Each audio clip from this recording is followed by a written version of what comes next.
welcome to our podcast, Clear as Mud, where we talk to game developers from all walks of life to discuss their personal and professional journeys. I'm your host this week, Graham Waldrop. As always, our show is presented by Mudstack, the only asset management and collaboration platform custom built for game studios and digital artists. For more information, head on over to mudstack.com. On today's show, you'll get to know Daniel Peterson. By day, he works as an artist at the game development studio Synodic Arc, and he also works as a teacher.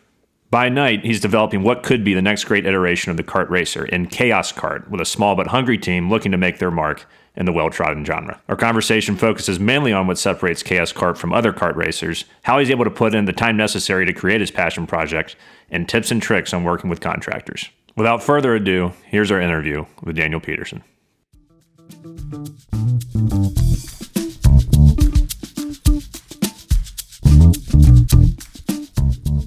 All right, so Daniel, tell me more about the company, Baka Bros Entertainment. That's your own company you started, right?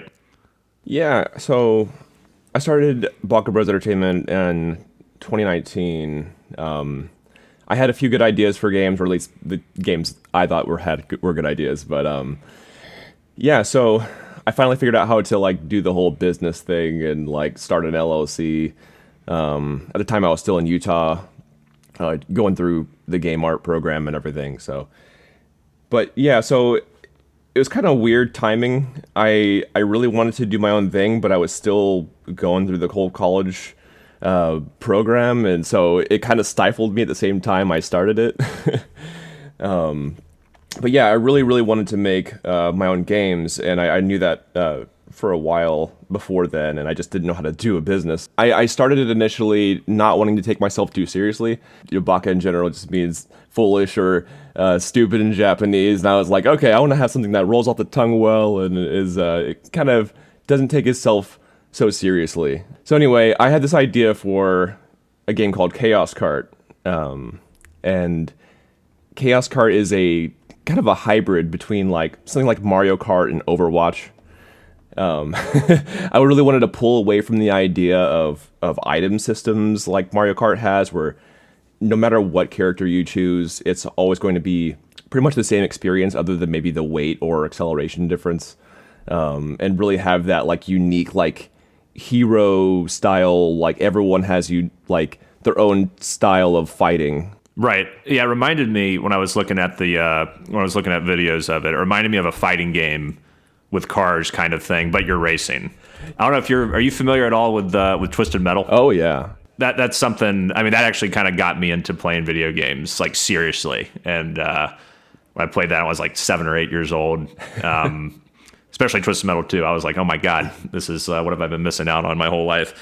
And the thing I really liked about that game is that I felt like it was a fighting game with cars. Yeah. Where every car had its own kind of way that it handled, its own sort of special attack.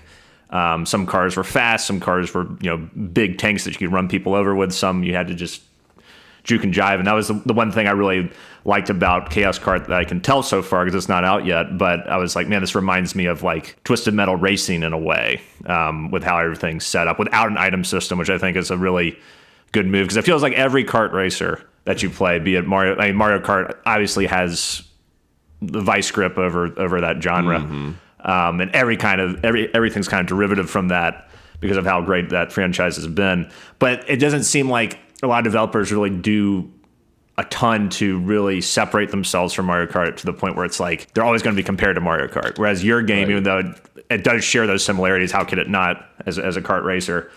But it's not having items. Yeah. I think is a really big thing, and also giving every car its own sort of individual personality beyond the driver, in terms of actually the mechanics of the gameplay is what it seems like. So I'm really interested in really diving deep into mechanics and how you were really thinking about what can I do or what can you do with your company to sort of separate yourselves from the rest of the kart racing genre, particularly Mario Kart. Absolutely. So I think everyone knows at this point that, like you were saying, that Mario Kart kind of is the staple for kart racer games. And so I knew right away that I didn't want to compete with them. I wanted to be almost a compliment of you can tell there's a lot of things that I reference from them as far as maybe stylistic choices or just a few of like maybe their systems, like the UI systems and how you choose your character and stuff. But that's as far as it goes. I've been a big League of Legends, Overwatch kind of player for a while. Like I love competitive games, and every time a new character comes out, you get really excited. If a new character came out in Mario Kart, for instance, I'd be like, okay, cool, I can play as that character now. But it's just not really the same excitement as like, your next MOBA, character coming out, and you can tell it's mechanically completely different than the other characters, and so it's like you have a whole new game to play. And yeah, I really wanted to kind of delve into that, and kind of funny. Twisted Metal was a big reference for me, but then also, as far as the being able to attack not exactly straight ahead, it was Road Rash. I'm not sure if you remember Road Rash, where you could play. I didn't play that one. Yeah, you could drive on a motorcycle and smack people with a bat or something like that, or like a crowbar. And cool. You can knock them off, and explode their vehicle. And they had a few variations of Road Rash, and I'm like, what? There hasn't really been a combat, racing game like that. Like sort of in like GTA where you could like shoot out your side window. They had sort of things like that happening. Anyway, so I'm like, why don't essentially you make a character tank racer? Where you are able to kind of drive straight while being able to like kind of sort of aim in the first 180 degrees. I thought about initially doing it where you could shoot anywhere, but I don't know. We were thinking about doing some backcasting where you could like quick shoot behind you, an ability, and that might still stay in the game.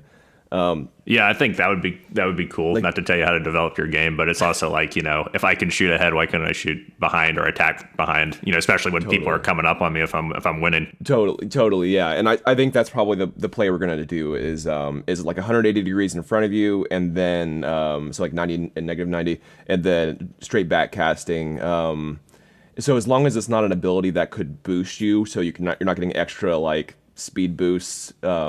So backcasting would have to be a quick casting where you're not able to do like the maybe the extra powerful version of that attack. But yeah, just to have the agency of being able to shoot behind you, I think it just makes sense. You can do that in Mario Kart. You can like throw a shell behind you. So I think that right. I don't or drop bananas. Yeah, drop bananas. Right.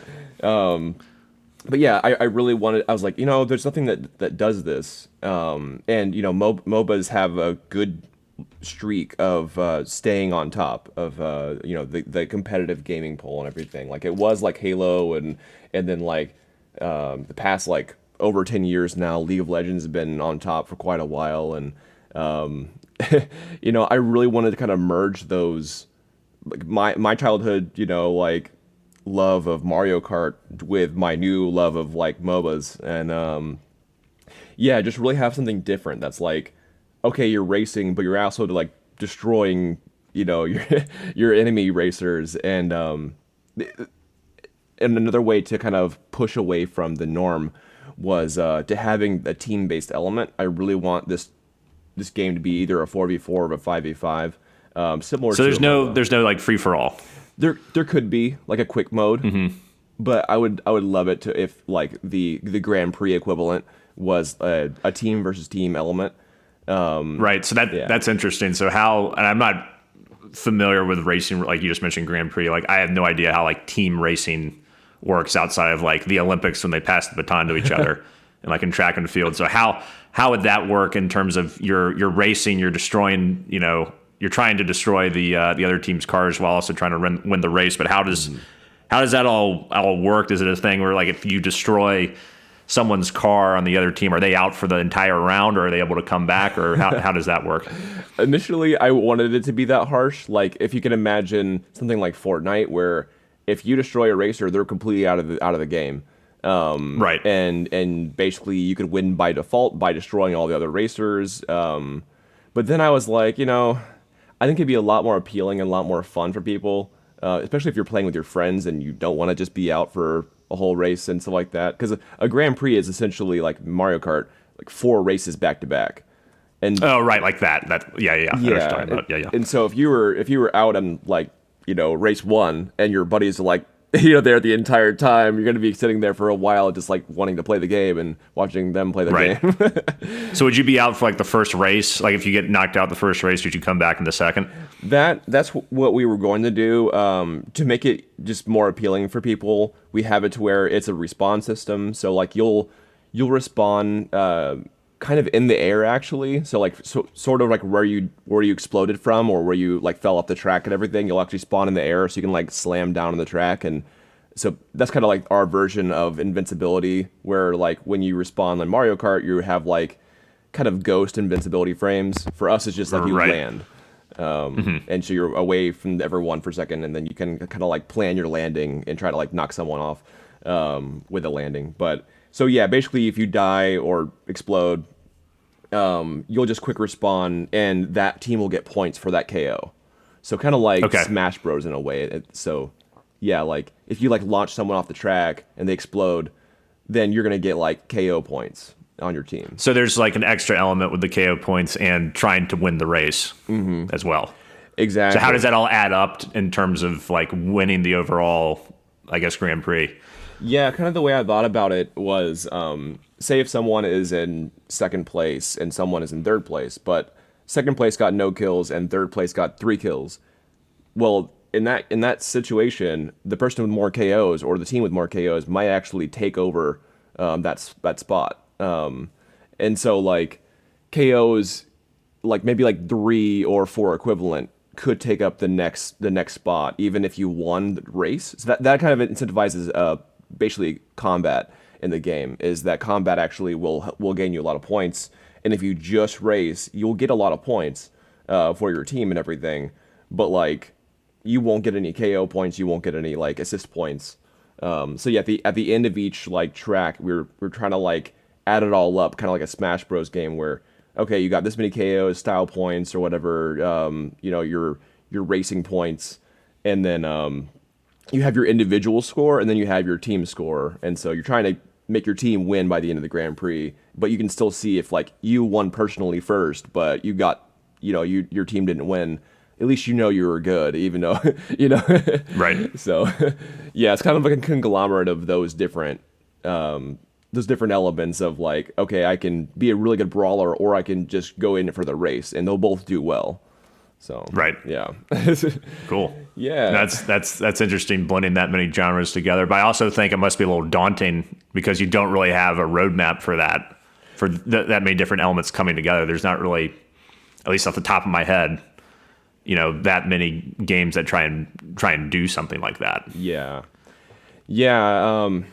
Exactly. Yeah. So I mean, there's definitely a lot of like, there'll be a lot of balancing issues, a lot of things we just need to test. But that's something that, so like as I'm making designs for characters and everything, and like how they'll function and how they'll attack and stuff, I'm like, I'm just going to try to make the most fun characters I can, and then like rein it in if they're too strong, or like, or if like the KO system is too OP and you could just fight instead of actually race, then I don't want that to happen either. So it's gonna be a lot of back and forth. Yeah, that was one of the things that sort of jumped out to me, is that I feel like someone could just be a prick the whole time and just try and blow people up and not worry about the race. So yeah, that's a daunting design challenge you have in your hands there. But I mean, I think if you guys can figure out how to balance that out, I mean it's really cool. You don't hear about something like this, like I'm saying. So I'm definitely interested in it. And you guys seem like you're pretty, from the videos I was watching, seem like you're pretty well into development at this point. Like it's looking pretty polished. At least from my standpoint, I only watched a few of the videos that I had access to. But how far along are you guys in development? So we're actually just like, we're kind of doing a stream thing too. It's kind of a means to like, get more visibility on the game, as well as kind of like trying to generate more development income and everything, since we're so indie. But right now we're actually streaming our fourth playable character. So I think once we have at least the 4 characters, that we'll actually be able to do like crowdfunding stuff and everything. But I think, because as a team-based element, I would like to have at least a 2v2 to show off. Right. And that kind of thing. And, we could do Overwatch thing where we're just playing a bunch of tracers and that's how we test it. But I mean, that's just not it won't really work the same way. I feel like I want to have at least like a vertical slice of like 4 tracks and 4 characters, and so we need to finish off this 4th character, and we need like 2 more tracks and some polish on the old ones. Okay. You know, and yeah, there's some more systems we need to do, and just like the full game loop of the Grand Prix and the like so fortunately we have an amazing engineer who has experience with networking, and he's been killing it and really helping out with like play testing and networking and multiplayer systems, and my goodness, it could not happen without him. Yeah, no, I can't. I've never tried to do anything with online multiplayer. Local multiplayer is hard enough. I can't imagine online. So kudos to your engineer, because man, that's a whole nother ball game. So how big's your team? Yeah, so we have a core of like we have 4 people. That's a core, and so those are basically the people that I contract often, and I would love to employ people, but it's just with the way that we were running the funding, I haven't tried to do any like any loans, any like debt for the company as much as I can help it.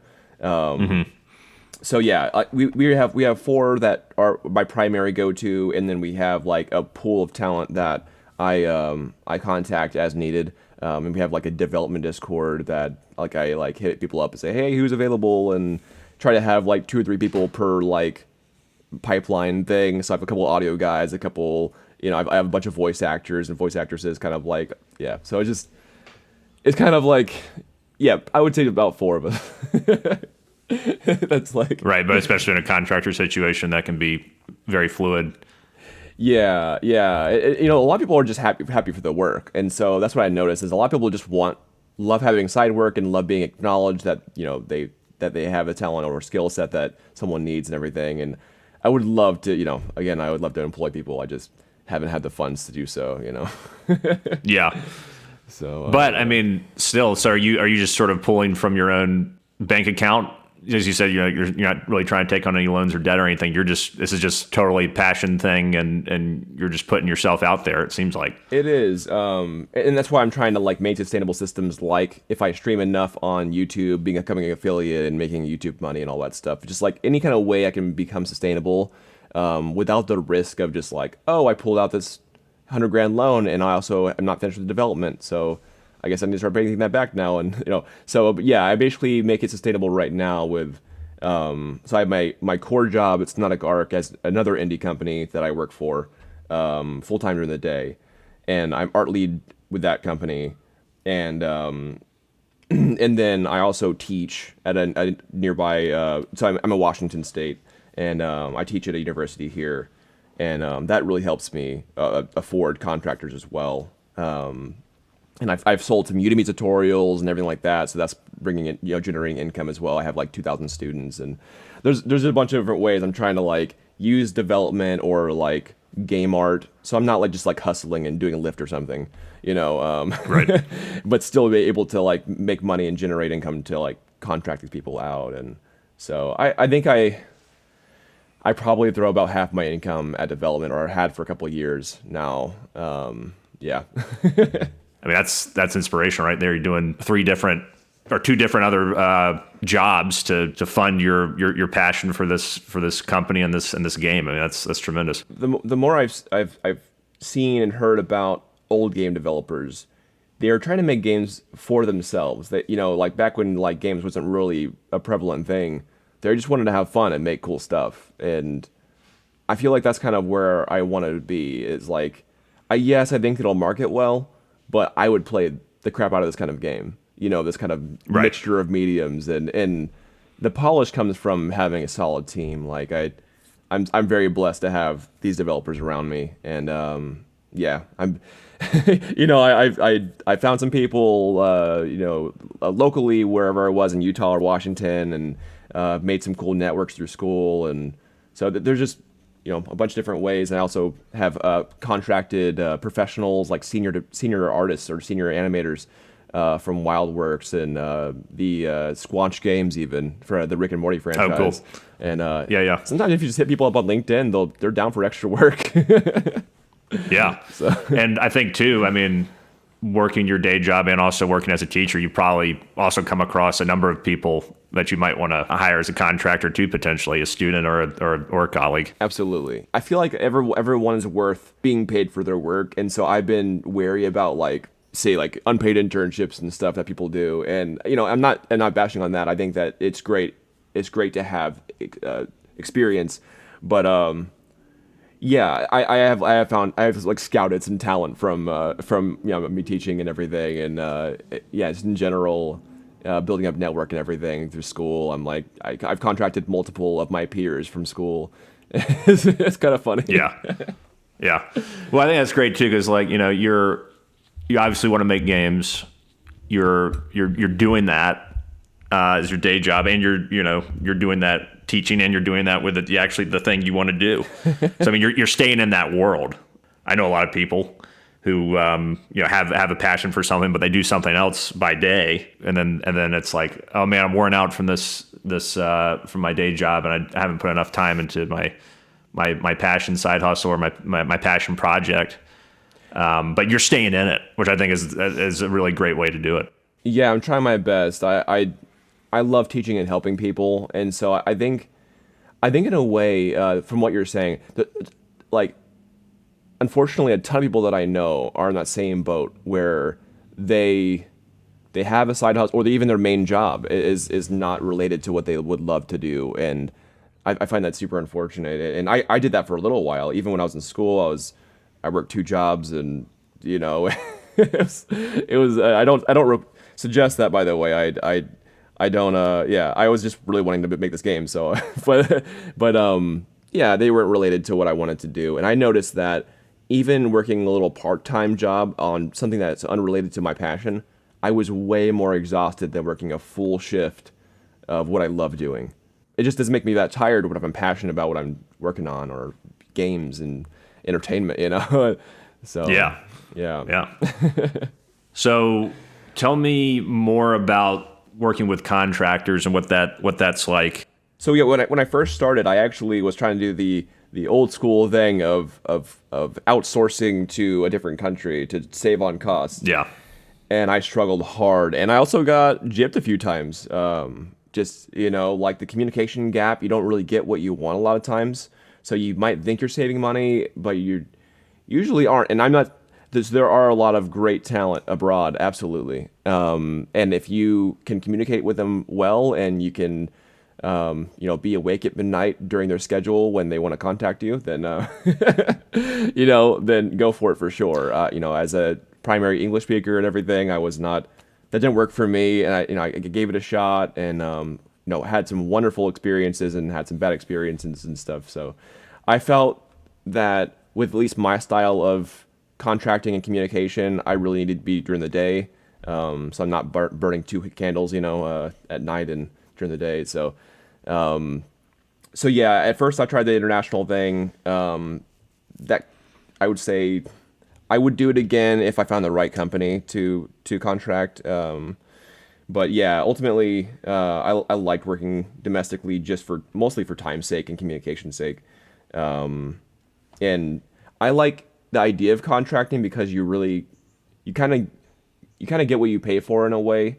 Like if someone's salary and they're not really doing their work and stuff, you're paying for something that's not getting done.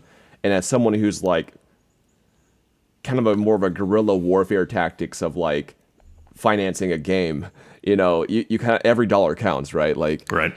I might pay someone $30 an hour because of their skill set. But if I'm paying them $30 an hour and if they were salary and I'm only getting 4 hours of work, then it doesn't really work as well for indie like hard like I am, like where I'm self-funding the whole project. I guess the first step is probably make sure that your legal is right and make sure that you have your paperwork good. And so I actually worked with a legal professional, one of our friends actually, who helped draft up some contracts.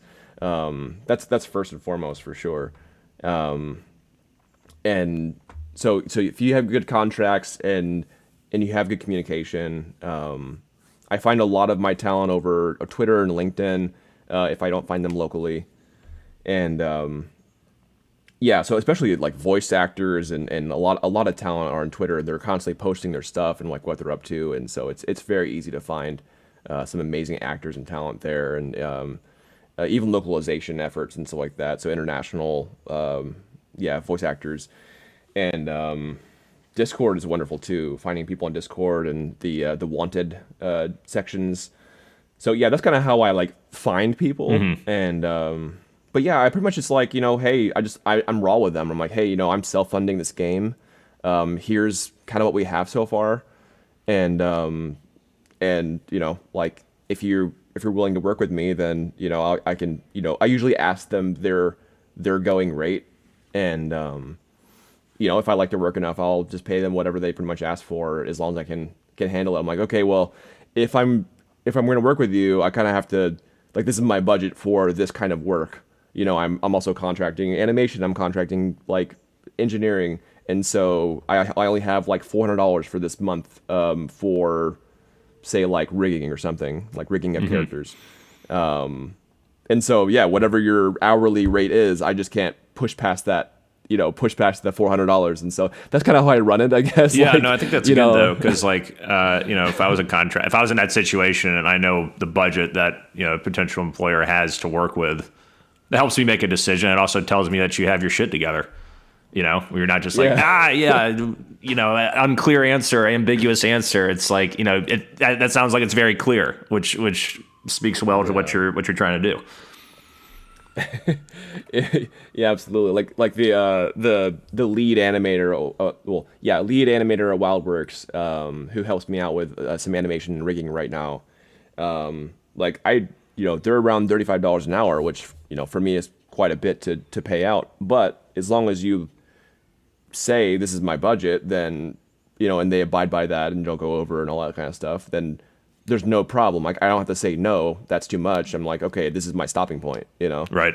It's so that way you don't have to like, it's not just like you have to work with juniors only. And I do suggest working with the starters and with seniors and everything as you feel it necessary. I felt like Chaos Kart would live and die by its animation, by its characters, and so I really, really wanted some like solid efforts for my rigging and animation stuff, and also by its multiplayer, of course. So and so I'm like, I'll do most of the art, as far as characters and all that stuff goes, but I really, really want some experience with the animation and rigging stuff, part, and these are some complex rigs. This is a vehicle, a weapon, and a character all in one rig. It's not just a biped. Right. There's a lot going on. So, but that's interesting though for that, which I think is important for what, how unique your characters are in your game. Like you're saying, it's all in one. But to me, for a racer, right, like the way it handles, the way it plays is, I would say, in my opinion, more important, right? So I think that's an interesting way to go about it, to really say like, yeah, we're going to really stand out in this way. But that is not to say that what you're going to do programmatically isn't going to be up to snuff. But it sounds like from what you're saying, you went more junior. I would say so. Like for a while, I mostly just wanted abilities to work and everything. Just like, okay, let's just test a bunch of stuff, and let's see what sticks. And then when I started doing more design work and everything, and started getting in the weeds of like, okay, when this happens, this also happens, and there's like a bunch of different combinations. I did stay junior for a while, and I definitely regretted it. I regretted it hard, and the main reason is because multiplayer. Yeah. Multiplayer is like, if you're planning on making a multiplayer game, hire someone who knows how to do multiplayer coding. It is imperative. I wasted so much money and time, and I felt like what the people did was it worked for a single player experience, but it is so much different in how you have to like plan, I guess, for multiplayer, and like things just don't work in multiplayer that work in single player. So everything had to be reworked from like a year ago. Oh wow! And, we started this game like 4 years ago. Yeah. So was it from like the ground up, or was it from like were you able to still use some elements that were done initially? Almost from the ground up. almost. Yeah, That's a big lesson learned right there. I know. Like we had to keep some of the UI elements and some of the physics, but that's pretty much it. Yeah. Well, I guess that's the good news about doing it with contractors, though. Yeah.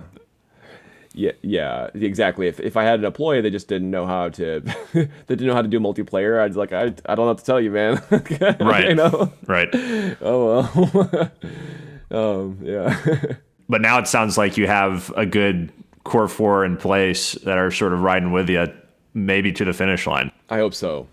Yeah, I definitely hope so. That I think having a core team is extremely important. Like, I'm not a lone wolf, right? I find it super important to have a solid team. I guess it's like having specialists on certain things really makes a difference and saves time. Like I'm a hardcore artist. I can't code to save my life, and I can mock up ideas and mechanics that I want to see in the game, design wise. But I would have no idea how to code that, and I don't want to spend a decade learning how to code. So, I find it important just to be, okay, if you want to be the decision person, you need to make the money and pay out for your decisions. Like if you're going to, like any kind of strategy game, you got to pay up for all the work being done. And that's one of the fascinating things that has really come across in the last, I don't know, 100 years, I would say, obviously preceding games, but in all art forms, there's always this auteur theory, right? Where, film, the writer, director, and everybody's always like, oh man, Lennon McCartney and Orson Welles and blah, blah, blah, all these great, artists, but those people also had incredibly talented people working with them in all aspects of their work. And I think the same thing applies to really big game directors, your Neil Druckmanns, your Hideo Kojimas, guys like that, where it's like, yes, those guys are, creative visionaries and whatnot, but it takes a village, however big that village is, to raise that child, and without a good team, yes, you're probably not going to have a great game. There are exceptions to that rule. There's some people that are able to do both programming and art and make absolutely stunning works, but those people are few and far between. It takes like an unbelievably special breed of person and artist to do that. And there's nothing wrong with saying, I love your attitude around it, where it's like, I got to have a good team. I got to have people that specialize in things. I know my limitations, especially with your time, right? You're doing all these different things. I imagine you're also like the team lead / producer in terms of like the creative vision of it. Yep. Right. So it's like, you don't have time to learn programming and all this other stuff. So, and you're also doing the art. So it's like, no, it sounds like you're handling it in a really good way. And it's refreshing to hear, because so many people will go on these rants about, this is my vision, this is my game, this is my film, whatever. And it's like, unless you're the superstar of the century, you gotta have a great team. So it's refreshing to hear that. Absolutely. Yeah. And I don't know the exact term. It's like we're standing on the shoulders of giants, right? Like none of my ideas here are really like new. It's just like a hybrid of ideas. Right.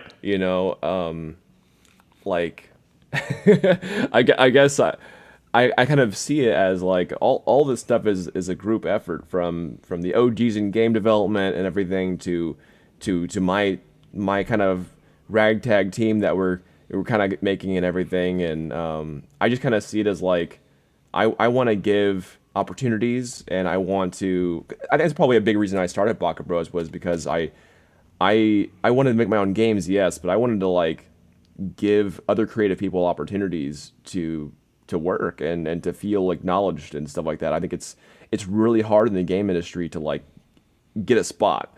And so if I can help a few people get work, which was actually really cool, like when I had a few people say, hey, like, having Chaos Kart on my resume actually like helped me get a job, even though the game isn't out yet.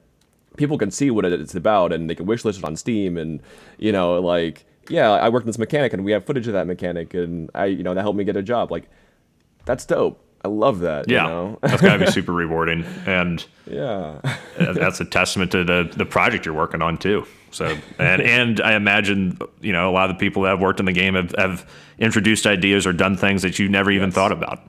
absolutely. Yeah. That made the game better. Yeah. So many things that are like that. Yeah. Yeah. The game would not be where it's at without the input of multiple people and everything. And this is all just of an idea of like, what if it just, tank racer with people on it, like, Right. Mario Kart, Overwatch, Yeah. And it just expanded and people loved the idea. I mean, it was kind of hard to explain at first. Like, it was kind of funny, just like, I think it was hard to understand until I had my first 2 characters playable and like multiplayer first started, and I was able to like actually get a test of like 2 people hitting each other and driving, and then I think it clicked with a bunch of people like, oh, that's kind of dope actually. Right. Oh yeah, it's tough because it's like in film when we pitch an idea, a lot of times when you're pitching, you reference 2 movies that the movie you're writing reminds you of. Mm-hmm.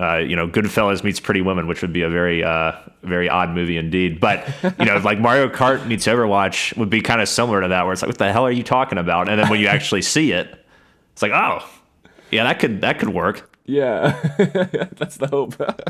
And this game really makes me. I watched a video. One of the videos I watched the other day had this. It's like it wasn't a dump truck, but it was like a truck with like a crane on it or something that could like slingshot other cars around. Oh yeah, Bucky with his tow truck. Yep. Yeah, the tow truck. I don't know why I said dump truck. Tow truck, yeah. And I was like, man, there's a great chance for some emergent play here. I'm not sure what the intent behind the mechanic was. To me, It was to be like, oh, I could use that to grab a teammate and slingshot him forward. But I imagine also you could use that to grab an enemy and throw him somewhere else where he doesn't want to go. Yep, that is the intended thing. Yeah. Yeah, and that's great that there's these multifaceted ways of that you're using your mechanics, because I think that opens up a lot of chances for emergent play. Like, players are going to start using these things in ways that you're going to be like, what the hell? And that's going to be really cool. I hope so. Yeah, he'll have a lot of fun ways of like really offering crowd control, or just the ability to like move people around. Like, even like second ability is like a banjo hoedown, right, where he spins his cart. And so if you grab someone and spin them, you can fling them in any direction you want to if you time it right.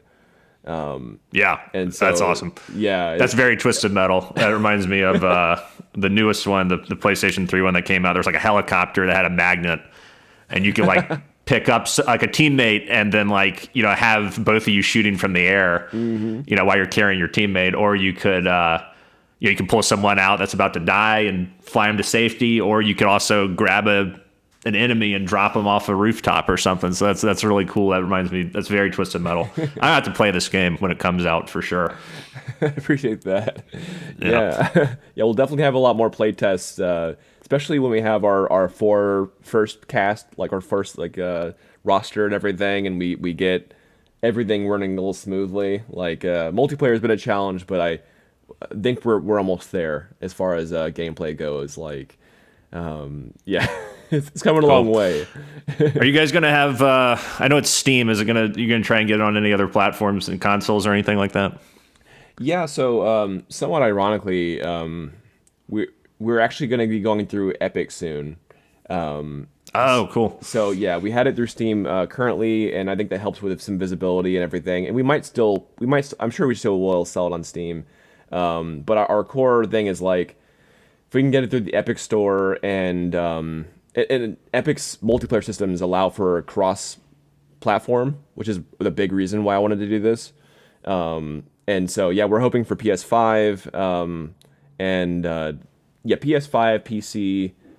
I actually don't know if graphically we could be on Switch. I think it'd be fun if it was, but I think we need to wait for the next-gen console for Nintendo before we, work with them and everything. I just think that like when they had Dark Souls on the Switch, it was just bad, like graphically bad. Like remaster, I'm like, oh cool, so they're gonna make it better, and I should have looked before I bought it, but yeah, I'm like, oh, this is like, you just down-resed everything. That's mostly what you did, So I don't think graphically we'll be able to manage Switch, but hopefully maybe the next gen console, PS5 and maybe Xbox One as well. Cool. Yeah. Well, if you guys are doing that, since I know multiplayer design is really hard, but man, this sounds like it'd be really fun to have split screen local couch play. Even though I know it's sort of a dying breed. Yeah, I would love to. Yeah, I pretty much any current system that like that Mario Kart can do, I would like to be able to pull off if we can. Yeah. I know that has its own challenges for sure, but yeah, I would love to be able to do that. Yeah, that'd be great. Yeah. Couch co-op is awesome. Yeah, that's some of my favorite stuff to still do with folks. So you have voice acting in the game. I do. And tell me about your process of directing actors. Yeah, so I was trying to put out a video this past week, and I just been caught up with my work and everything, so I'm like almost done editing this video with a whole session with our newest voice actress, Risa May, who also worked on Genshin Impact, which is pretty dope, and a few animes. Yeah, she was a charm to work with, absolutely. And but yeah, it's really chill. You know, similar to this, I'll have them record their own audio on their side, and I basically contact them usually via Twitter. Everyone has like their demos out on Twitter and everything. Like if you want a VA, just go on Twitter. It's like they're all there. Just hashtag VA I have work, and you'll get DM dumped for hundreds of people demo wanting to and but yeah, you know, there's just some amazing talent out there. And so yeah, you like what I did was I had a screenshot of my character and some concept artwork and everything, and said, hey, I have this new character that I want to, you know, have some voice work for, and yeah, had a ton of people reach out and everything. I would suggest if you're gonna do it, have a few lines ready for people so they can actually send you pointed lines, and like maybe give them a sentence or two about the character and how they might sound, or are they aggressive or are they sweet, that kind of stuff. I think that's one thing I will do from now on. So there's not just kind of like a blind, just like I want to work on your game thing. So, but yeah, I pretty much just jump on a call. And you know, beforehand, of course, I let them know how I asked them about their cost, and also if they are part of a union, you have to also watch out for that. Yes. Yeah. If they're part of SAG, be wary. That yeah, I didn't really understand what that was for a while, and so I'm like trying to hit up these, you know, upper actors and actresses and everything. Like I tried to hit up a Clinkenbeard for Monkey D. Luffy, essentially. Oh yeah. And she was down to do one of my characters, but she's lasting like $4,000. I'm like, you know, I would love to have you on the, but I can't. That's just more than I'm going to pay a $4,000. developer right now. Yeah. Yeah. And the thing is that it probably is worth it to have some known voice actors and voice actresses to like hype up your game. You know, if you know someone that you like watch the anime or you watch their, you know, you play the game that they're also in, then that could bring up hype. Like, for instance, like every movie Kevin Hart's in or something, like I'm sure they sell a ton of units because he's in it. Even though like the I don't know, the animal animations I had where he was like the rabbit and stuff, like I feel like that probably sold because Kevin Hart was in it, you know. But anyway, again, I'm raw with everyone. Like I just like let them know like, hey, I'm self-funding this project. Here's some gameplay. You know, I can run about this much per page and everything. And if they give me a counter offer, like Risa gave me a counter offer, and I was still okay with her rate. And yeah, I was happy to pay it. You know, she was really, really talented. Pretty much just like I gave her just my whole spreadsheet. I have very much like a spreadsheet of like voice lines, and like I have a scenario like you fell off the track, or you died, or you passed someone, or you got first place. I have like all the scenarios in the left column, and I have like usually 3 to 6 voice lines per scenario, so it doesn't get old, you know. So then I have like my audio guy and my engineer help like randomize those voice lines so he doesn't proc the same voice line every single time. Right. Yeah, and that helps just having variation. And they can also add fake variation where they like change the pitch a little bit from a recorded line, and so it just sounds a little bit different. Anyway, but Sounds like you're starting to give a little more information on the characters to the actors, which I think, will definitely be helpful. Not being on a set, not doing it in person with somebody, you're just all alone in a room, like having as much visual stimuli / references and information on the character. It's got to be even more important, I think, in voice acting. I think it's a very underrated art form. Yes, I do too. Absolutely. Yeah. Recognize that if you have voice acting that if you want it to be sold abroad, you'll have to do localization. And so that's going to be its own scale thing and its own cost, right? Like if you wanted it sold in Japan, then you have to go through localization in Japanese, very likely, yeah. So there's a lot to it, absolutely. But I think you're right. I think it's underrated, absolutely. When you did have your run-in with a Screen Acting Guild actor who was going to charge you a lot of money, I'm glad that happened before they were like committed to your project. Yeah, me too. Yeah, because that happened to me. I have a war story for you. So one of the things I do is on the side is independent film, and the first feature film that I made as a producer, we were casting a very important role, sort of a villainous role in our film. And, we were non-union entirely. And this was like the last big domino we needed. And we were shooting in, I think, 2 months and maybe even less. I think it was less. I think it was like maybe 3 weeks before we were about to shoot. And we had cast this guy, and he did a phenomenal audition. We were like, oh, man, he's going to be great.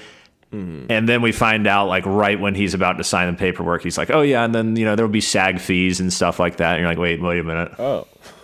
What do you mean there's going to be SAG fees? And then we, talked to SAG, and they were just very, like, they have all these different tiers of rates. Be it you're a big movie that's unionized, or you're student film, or you're completely independent, which is what we were.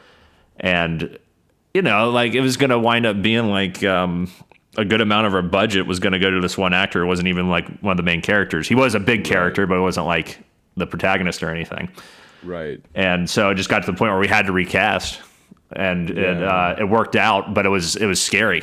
So I'm glad you didn't have a thing where it was like, all right, we're getting ready to record, and then he's like, I need all this money. And you're like, what are you talking about? Because like when you're saying that, I was like, oh man, I just had some PTSD. Oh sure, yeah. No, I feel like that person should have let you know in advance. That's they should have. To be like, by the way, like, did they not talk to you about it initially so they could get the part and then just kind of throw that on you? Like, maybe. I mean, when we said too, we put in the casting call, we're independent. You can be SAG eligible, but if you're part of the union, sorry, we can't have you just because it's going to be too much money. I totally support voice actors and voice actors to be able to make a living and everything. Oh yeah, absolutely. But I just can't afford it. Right. Yeah, for specific projects, it just can't come together. Yeah, exactly. That's just the nature of the beast. Yeah. Yeah. I imagine you want to keep after this game comes out, you're going to want to make another game with Baka Bros. I mean, this seems like to be like the thing that you want to do is have your company run it the way you run it, and keep creating the things you want to make. Yeah, absolutely. I do have some other ideas for titles and everything. I think I would love to have this run for a while if possible. I have so many ideas for racers, different mechanics and everything that I would love it to have a cool run. I wouldn't know if I could say it like League, but in a way where it lasts for quite a while in a competitive space. Right, and you can make updates and stuff like that. Absolutely, like new racer every 5 months or 4 months or whatever it is, and just keep it updated and make other cool stuff and new game modes so people keep stay interested. And yeah, there's a bunch of stuff we're considering, and even how we like do tracks and stuff. So I am very focused on Chaos Kart at the moment, but I do have some backup ideas and everything just in case. But yeah, I kind of have like this like notebook of like different ideas and everything, and it's like I could pull from any of them, and hopefully one of them would stick. So, yeah, cool.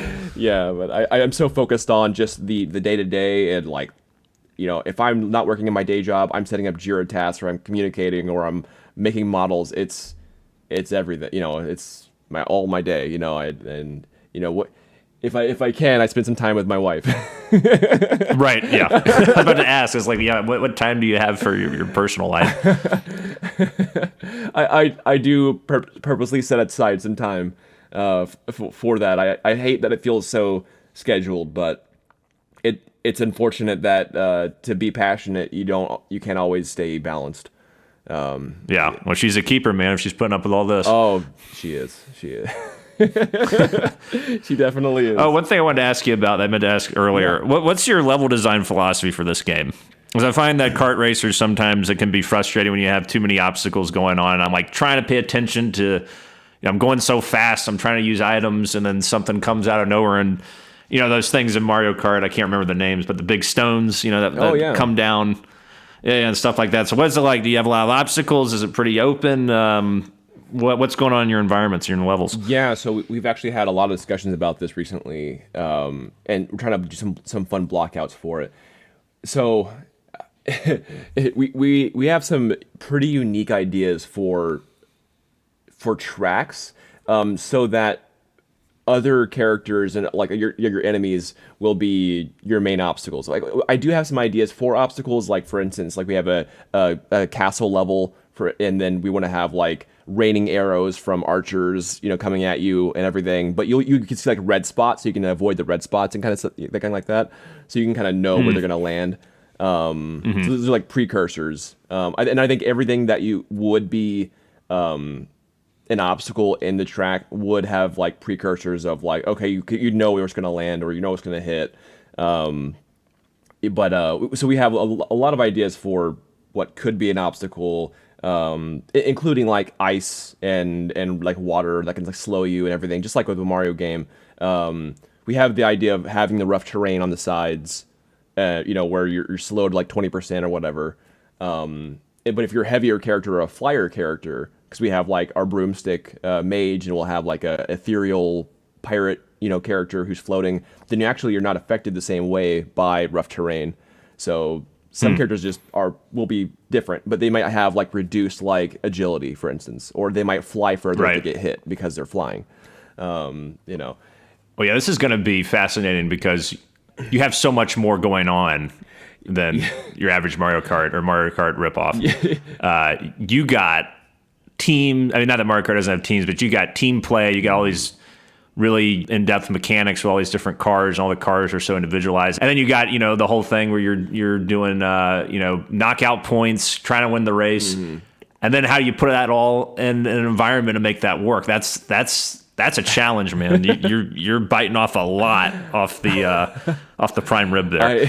I know the tracks will need to be wider than typical because it's if it's a 4v4 or 5v5, I don't want too much clustering. It's going to be hell to play. Yeah, it'd be a nightmare. Right. So yeah. I do want choke points, of course, that will have to, kind of converge. But I think a wider track than Mario Kart would have, as well as we have this idea of like having stall points, where say if you go into this this cylinder area, for instance, like a cylinder arena, you're actually stalled inside the cylinder arena. Everyone is for 10 seconds, and so even if you're first place, you actually might be able to like last place might be able to still attack you within a small gap of time because everyone's stuck in the circle for 10 seconds, no matter what.